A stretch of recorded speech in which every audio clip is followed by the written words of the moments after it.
Dalam video kali ini kita nak buat UCL recap dan juga kita nak bedah format baru dalam UCL.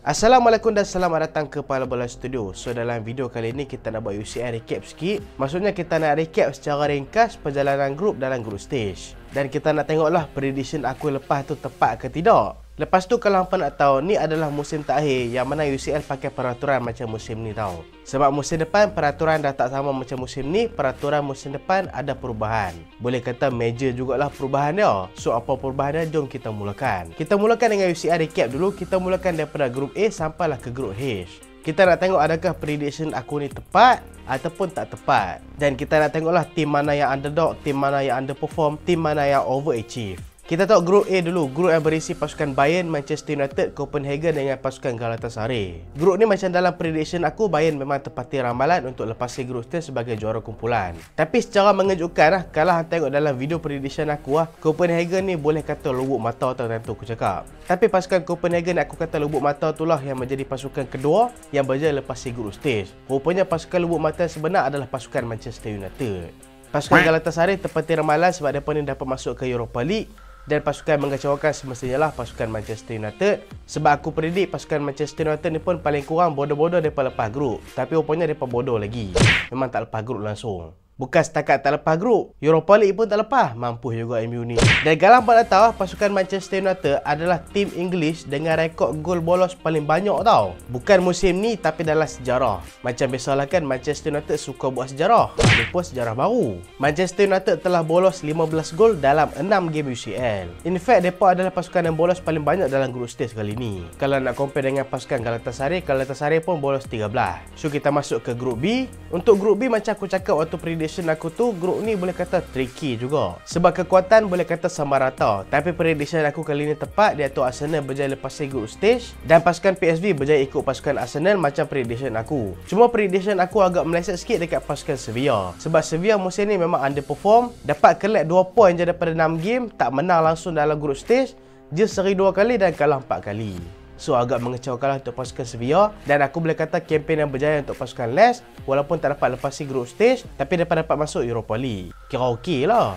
Untuk group C pun prediction aku boleh kata tepat juga. Sebab aku kata Real Madrid dengan pasukan Napoli akan lepas. Union Berlin dan juga pasukan Braga, mereka ni akan berjaya curi poin dengan pasukan Napoli ataupun Real. Tapi akan jadi masalah bila mereka berhadapan sama sendiri sebab mereka ni lebih kurang sama kuat. So mereka ni akan tercicir poin sama-sama sendiri. Dan memang betul Braga lawan dengan pasukan Berlin, ada sekali game dua-dua tim drop poin lepas seri. Dan Union Berlin pun berjaya curi poin daripada pasukan Napoli. Tapi bagi aku tim kejutan untuk grup ni bagi aku lah, tim kejutan adalah pasukan Real Madrid tau. Sebab aku memang jangka Real Madrid akan lepasi grup stage ni, tapi aku tak jangka Real Madrid akan menang 6 game tau. Dengan keadaan skuad mereka tak komplit musim ni, tapi mereka still boleh lepas grup dengan 6 kemenangan bersih dalam grup ni. Lawan mereka bukan calang-calang macam pasukan Napoli, macam pasukan Braga dan juga pasukan Union Berlin. Dan Napoli ikut pasukan Real Madrid, Braga dengan pasukan Union Berlin, Braga dapat masuk Europa League. Tapi bagi aku kalau untuk Union Berlin mengecewakan untuk mereka. Sebab lepas mereka dapat masuk UCL, kalau pernah tahu mereka invest banyak tau. Tapi musim ni bukan setakat dalam UCL je mereka tak perform, dalam Liga pula ni mereka hau juga. Kita masuk ke grup D pula. Grup D ni prediction aku meleset. Sebab apa? Sebab grup D ni aku predik pasukan Benfica dapat lepas grup sebagai top grup tau. Sebab ni berdasarkan prestasi mereka musim lepas lah. Musim lepas mereka grup dengan Juventus dengan PSG tau. Tapi mereka dapat lepas grup. Bukan setakat dapat lepas, mereka lepas sebagai champion.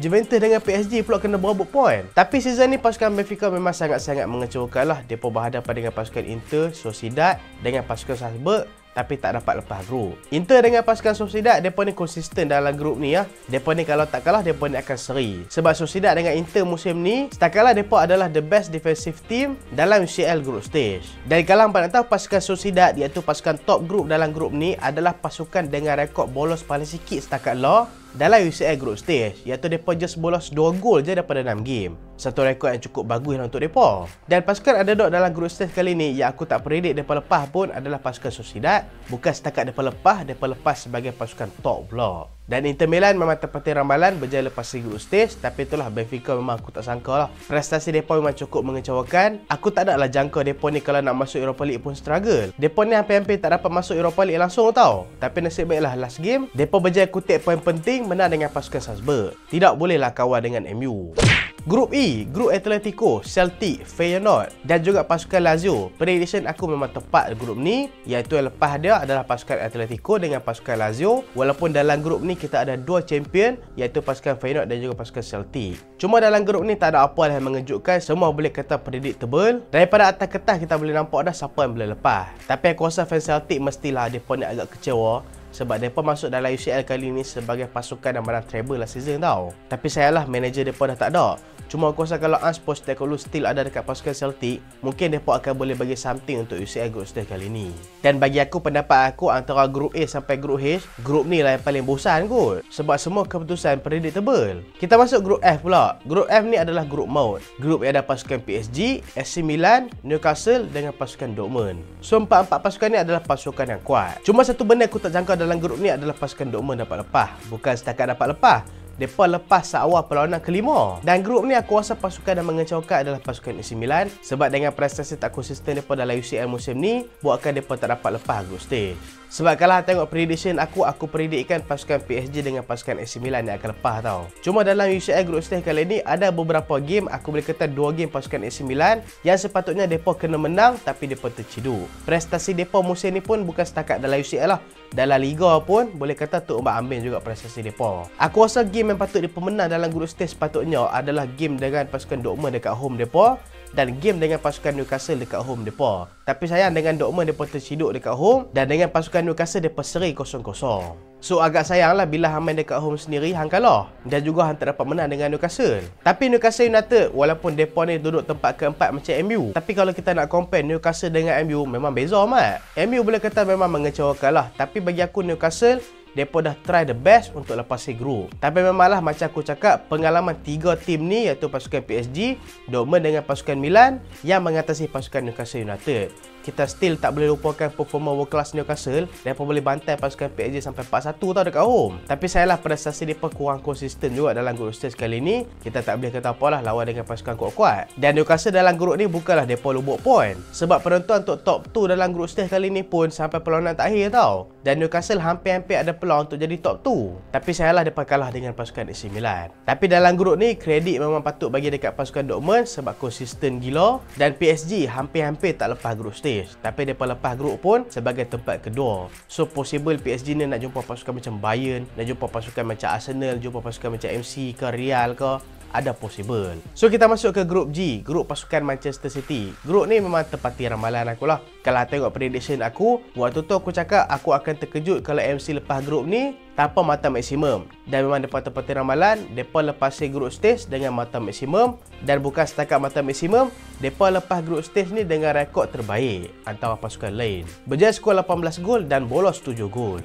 Kalau kita nak compare dengan satu lagi tim yang collect mata maksimum iaitu pasukan Real Madrid, tapi Real Madrid skor 16 gol, bolos 7 gol. MC skor lebih 2 daripada mereka. RB Leipzig tepati ramalan ikut pasukan Manchester City. Macam aku cakap, mereka ni akan struggle lawan MC, tapi tak struggle lawan dengan pasukan Young Boys dengan pasukan Star Belgrade. Cuma dalam group stage waktu prediction aku tu, aku predict yang pasukan Star Belgrade yang akan masuk ke Europa League. Tapi rupanya pasukan Young Boys. Sebab aku rasa memang fight untuk Europa League mereka dua ni lah. Untuk group H memang ramalan aku tepat, pasukan Barca dapat lepas grup. Tapi pasukan Barca dapat lepas grup ni pun dengan bersusah payah. Kredit patut bagi dekat pasukan macam Shakhtar Donetsk, berjaya bagi fight dekat pasukan Porto sampai ke last game. Tapi sayang mereka kalah dengan pasukan Porto 5-3 dalam game tu. Cuma UCL kalau kita tengok dalam pot 1 dengan pot 2, kalau hangpa nak tahu, pot 1 ni adalah pasukan yang jadi top grup dalam setiap grup. Pot 2 ni adalah pasukan kedua dalam setiap grup. Aku rasa pasukan underdog yang patut diperhatikan adalah pasukan Copenhagen. Sebab kalau hang tengok dalam UCL group stage, tak kira lah lawan dengan pasukan Bayern ke, Galatasaray ke, MU memang depan benar dah. Mereka boleh bagi saingan, bukan setakat bagi saingan, permainan mereka tu meyakinkan. Satu lagi pasukan adalah pasukan Porto. Aku rasa pasukan top-top grup lain, memang mereka ni kemungkinan mereka ni nak jumpa pasukan Copenhagen ataupun pasukan Porto. Tapi kemungkinan lah pasukan Copenhagen dengan pasukan Porto ni lah yang akan bunuh tim-tim besar nanti dekat round 16. Kita tengoklah macam mana nanti. Nanti kita akan buat satu video khusus lah prediction untuk round 16 pula. Round 16 pun lambat lagi. So kita nak tengok peraturan baru dalam UCL. Apa dah berubah? Daripada 32 pasukan dalam satu competition berubah kepada 36 pasukan dalam satu competition. Season ni dan juga sebelum-sebelum ni kita dah ada biasakan dengan 32 pasukan dipecahkan kepada 8 grup dan setiap grup dibagikan kepada 4 pasukan, betul? So bila setiap grup dibagi kepada 4 pasukan, 4 pasukan tu akan main sama-sama. So waktu ni satu tim akan main 6 perlawanan. Satu tim ni akan hadap 3 tim main home dan away. Tapi UCL musim depan format dia boleh kata totally berubah tau. Kita tengok dulu 36 tim ni, lagi 4 slot ni akan dibagi dekat siapa. 32 slot ni macam biasa sebelum ni, top 4 EPL dan juga top-top tim lah dalam liga lain. Tapi lagi 4 slot ni nak ambil dekat mana? Slot yang pertama ataupun slot yang ke-33 akan diberikan dekat pasukan tempat ketiga dalam liga ranking ke-5 dekat Eropah. Sebab kalau hangpa nak tahu, dalam liga ranking ke-5 dalam Eropah, depa ni just dapat 2 slot je tau, iaitu 2 slot automatik untuk ke UCL. Tapi kali ni depa ni akan dapat satu lagi slot tambahan yang setakat lah ranking ke-5 liga tu adalah League 1 dekat Perancis. So Liga Perancis akan dapat satu lagi slot automatik. So kita dapat nampak lah nanti 3 pasukan daripada Perancis akan bertanding dalam UCL next season.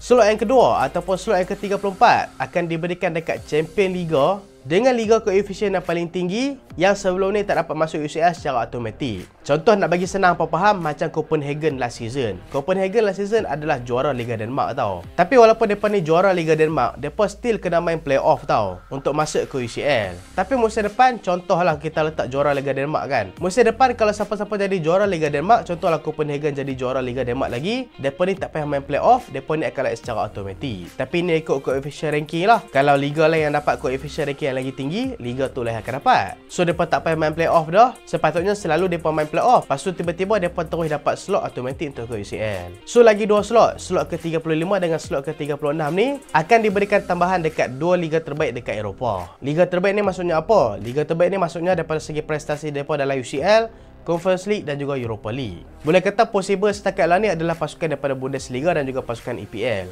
Tapi aku rasa EPL mungkin mereka ni akan tirih-tirih jugalah. Sebab lah ni 2 tim MU dengan pasukan Newcastle dah tersingkir daripada UCL. So mungkin point koefisien akan rendah. Point koefisien ni maksudnya contohlah kalau hang layak lagi jauh dalam UCL, hang ni akan menaikkan lagi tinggilah ranking liga hang dalam Europe. So siapa yang lagi tinggi akan dapat lagi satu slot tambahan. So lah ni bukan akan jadi top 4 dah, akan jadi top 5. Tapi kemungkinan aku rasa EPL akan dapat lah, ataupun Bundesliga. So hampa dah faham lah, 36 pasukan, 4 slot tambahan. So macam mana grouping? Kalau macam season ni, grouping 8 grup, 4 tim dalam setiap grup dan setiap tim akan main 6 game. Tapi kali ini grouping akan dibagikan kepada 4. Grouping akan dibagikan kepada 4 dengan setiap grup tu ada 9 pasukan. So 9 pasukan ni mereka akan barapan sama sendiri, tapi bukan 2 kali macam sebelum ni. Sebelum ni kan contoh macam MU lawan dengan pasukan Bayern, MU akan lawan dengan pasukan Bayern home, MU akan lawan dengan pasukan Bayern away, betul kan? Tapi kali ini setiap pasukan akan barapan sesama sendiri sekali je dan ikut luck hang akan main home ataupun away. Contoh ada possible MC lawan dengan pasukan Real setakat main dekat Etihad je dan takkan jumpa dah dekat Bernabeu. Sebab mereka akan main sekali je. Ada 9 tim dalam grup tu, so semua pasukan akan berjumpa sekali je sama-sama. Dan setiap pasukan akan dijadualkan 4 game mereka main kat home, 4 game mereka main dekat away. Cuma pasukan mana mereka akan main dekat home dan away tu tak tentu. Total setiap pasukan akan main 8 game dalam setiap group stage. Lebih 2 game daripada sebelum ni. Tapi turning point dia, walaupun masih ada grouping iaitu 4 grup, tapi susunan table adalah susunan liga. Maksudnya kita takkan tengok 4 grup, kita akan tengok susunan table sebagai macam dalam satu liga. Maksudnya 36 pasukan tu akan ditempatkan dalam satu liga. So poin terkumpul, pasukan mana yang dapat kumpul paling banyak poin, mereka layak akan lepas. Pasukan yang akan dapat layak automatik ke round 16 adalah pasukan top 8, pasukan tempat pertama sampai tempat ke-8 dan pasukan ke-9 sampai ke-24 mereka akan bersaing untuk playoff untuk rebut lagi 8 slot ke round 16. Lagi tim bawahan tu mereka tak dapat apa-apa lah, mereka tersingkir je lah. Sebenarnya format dia lebih kurang je dengan season ni. Cuma mereka bagi pening, mereka tempatkan semua dalam liga. Padahal boleh je nak tambah lagi 2 group stage, lepas tu main dekat knockout stage macam biasa. So dengan format baru ni kita ada pros and cons dia. Ada benda baik, ada benda buruk. Benda bagus dia apa dia? Kita seronok lah, game lagi banyak kita dapat tengok. So possible tim-tim besar jumpa awal pun tinggi juga. Tapi kontra dia boleh kata lagi banyak daripada pro dia lah. Benda buruk yang pertama adalah pemain mestilah akan letih. Tara musim ni pun jadual dah padat dah. Pemain banyak injet memang berlambak gila. Musim depan ditambah dengan jadual game yang lagi padat. So mungkin akan buatkan pemain akan lagi letih lah. Yang aku rasa keburukan yang paling aku rasa memang tak bagus adalah home advantage tak ada. Sebab benda ni akan ditentukan oleh UCL tau. UCL boleh tentukan hang lawan dengan pasukan ni home ataupun away. Contohlah kalau hang kena lawan dengan pasukan kuat ni tiba-tiba main dekat away saja. Dan possible hang untuk lepas grup memang akan jadi lagi susah lah. Macam sebelum ni boleh kata adil lah kan, hang main home satu, hang main away satu. So ada masa hang main away, ada masa hang main home. Tapi dalam group stage musim depan, walaupun hang main 4 game home, 4 game away juga, tapi opponent hang berbeza-beza. Kalau nasib hang jumpa tim kuat dekat home, bolehlah hang guna home advantage. Tapi kalau hang jumpa tim kuat dekat away, memang hang kena hadap je lah. Tapi itulah, kita tengok je lah perubahan format baru ni, apakah import akan dia bagi dekat musim depan. So kita tengok nanti macam mana, okay? So itulah, siapa yang masuk video ni lepas game MU dengan Liverpool tu,